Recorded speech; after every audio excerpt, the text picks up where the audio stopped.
सभी भक्तजनों को जय श्री माता रानी, जय श्री महामाया। आज आप सभी भक्त जनों के समक्ष श्रीमद् भगवत गीता के 17वें अध्याय का महात्म बतलाएंगे। श्रद्धा पूर्वक सुने। श्री महादेव जी कहते हैं, हे प्रिय पार्वती, 16वें अध्याय का महात्म्य बतलाया गया। अब 17वें अध्याय की अनंत महिमा श्रवण करो। राजा खड्गबाहु के पुत्र का दुशासन नामक एक नौकर था। वह बड़ी खोटी बुद्धि का मनुष्य था। एक बार वह मांडलिक राजकुमारों के साथ बहुत धन की बाजी लगाकर हाथी पर चढ़ा और कुछ ही कदम आगे जाने पर लोगों के मना करने पर भी वह मूढ़ हाथी के प्रति जोर जोर से कठोर शब्द करने लगा। उसकी आवाज़ सुनकर हाथी क्रोध से अंधा हो गया और दुशासन का पैर फिसल जाने के कारण पृथ्वी पर गिर पड़ा। दुशासन को गिरकर कुछ उच्च श्वास लेते देख काल के समान निरंकुश हाथी ने क्रोध में भरकर उसे ऊपर फेंक दिया। ऊपर से गिरते ही उसके प्राण निकल गए। इस प्रकार कालवश उसकी मृत्यु हो गई। उसकी मृत्यु होने के बाद उसे हाथी की योनि मिली और सिंघल द्वीप के महाराज के यहाँ उसने अपना बहुत समय व्यतीत किया। सिंघल द्वीप के राजा की महाराज खड्गबाहु से बड़ी मैत्री थी। अतः उन्होंने जल के मार्ग से उस हाथी को मित्र की प्रसन्नता के लिए भेज दिया। एक दिन राजा ने श्लोक की समस्या पूर्ति से संतुष्ट होकर किसी कवि को पुरस्कार रूप में वह हाथी दे दिया और उन्होंने 100 स्वर्ण मुद्राएं लेकर उसे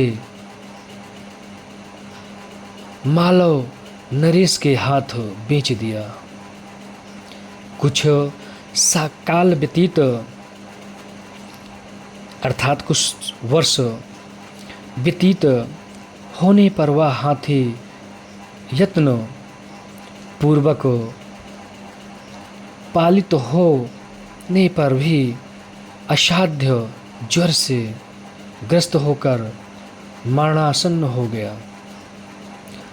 हाथीवानों ने जब उसे ऐसी शोचनीय अवस्था में देखा तो राजा के पास जाकर हाथी के हित के लिए शीघ्र ही सारा हाल कह सुनाया। महाराज, आपका हाथी अस्वस्थ जान पड़ता है। उसका खाना पीना और सोना सब छूट गया है। हमारी समझ में नहीं आता इसका क्या कारण है।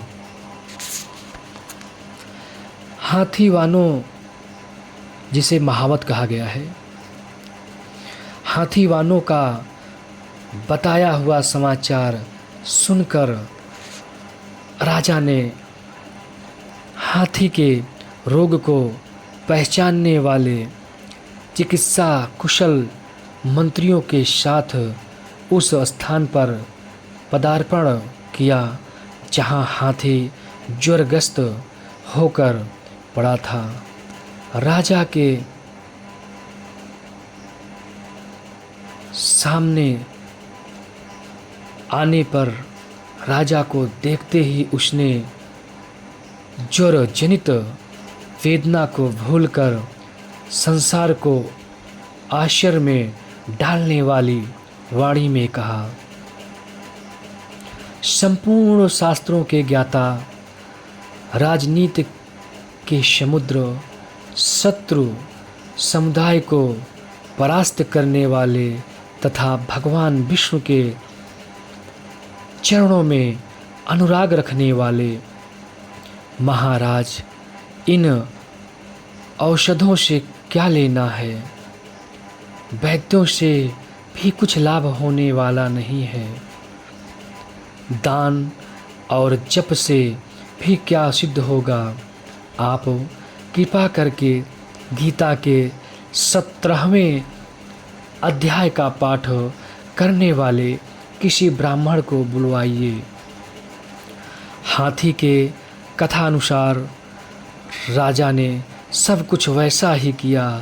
तदंतर गीता पाठ करने वाले ब्राह्मण ने जब उत्तम जल को अभिमंत्रित करके उसके ऊपर डाला, तब दुःशासन गजयोनि का परित्याग करके मुक्त हो गया। राजा ने दुःशासन को दिव्य विमान पर आरूढ़ एवं इंद्र के समान तेजस्वी देखकर पूछा, तुम्हारी पूर्व जन्म में क्या गति थी, क्या जाति थी, क्या स्वरूप था, कैसे आचरण थे और किस कर्म से तुम यहाँ हाथी होकर आए थे? ये सारी बातें मुझे बताओ।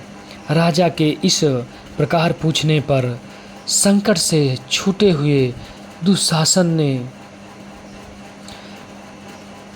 विमान पर बैठे ही बैठे स्थिरता के साथ अपना पूर्व जन्म का उपरयुक्त समाचार यथावत कहा सुनाया तथा तत्पश्चात नरश्रेष्ठ मालव नरेश भी गीता के 17वें अध्याय का पाठ करने लगे। इससे थोड़े ही समय में उनकी मुक्ति हो गई। ओम इति। आप समस्त भक्त जनों को जो भी हमारे YouTube चैनल महामाया योगा दरबार को सब्सक्राइब ना किए हों, आप लोग हमारे YouTube चैनल को महामाया योगा दरबार को सब्सक्राइब करें, ज़्यादा से ज़्यादा वीडियो को शेयर करें, ज़्यादा से ज़्यादा वीडियो लाइक करें। जय माता दी, जय श्री महामाया।